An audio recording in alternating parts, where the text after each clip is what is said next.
My home, my sanctuary. I've made it immaculate, a true architectural marvel. Feng shui for the desert, you might even say. I even have a little reading nook that I meticulously organize, alphabetically, by vibe.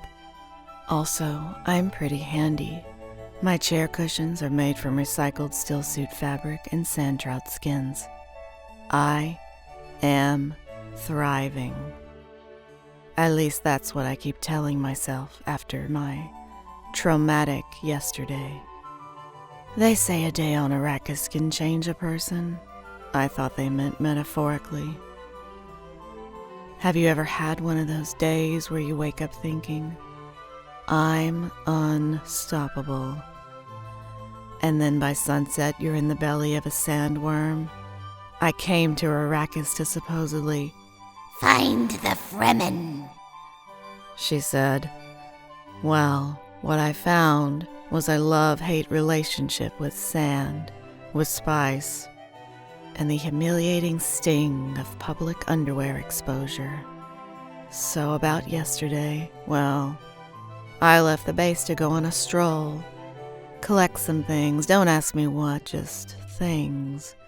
I mean, if you must know, I found some rare gemstones in the sand, a top-tier rifle, and a suspiciously well-preserved ham sandwich from a Harkonnen wreck. Now, I had to take out a few people for said sandwich, but that's just life on Arrakis.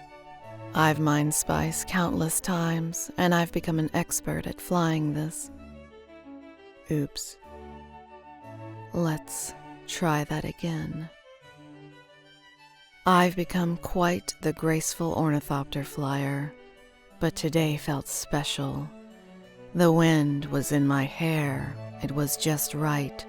It was majestic. I even lowered the windows and yelled, "Witness me," at a spice harvester like he could hear what I was saying. He couldn't. He probably hasn't even seen that movie. So the theme music in my head was dramatic and emotionally satisfying. The type of song you just have to belt out. I thought, this was going to be a good day. The spice blooms were ripe for harvesting. Dangerous? Absolutely. But I had to have it. 1 minute I'm scooping up that sweet, beautiful spice. Then the next minute, I somehow find myself wandering a not-so-safe distance from my ornithopter. I can't explain it, but I just kept walking, like I was being called, like something ancient. Then the ground started shaking. I thought, oh no, it's Shia Halud, the destroyer of spice harvesters, devourer of dreams. I should have run. But I didn't. It's so majestic. I was eaten like a crunchy desert crouton, just snap, gone. All my gear, my loot, my dignity, everything I had ever cared about over this last hour, gone. I came to in what I thought was the afterlife, in my underwear. It smelled like burning spice farts and regret. Maybe this is some sort of NDE or spiritual awakening. But no glowing ancestors. No all-knowing deep truths. Just some purple guy spirit.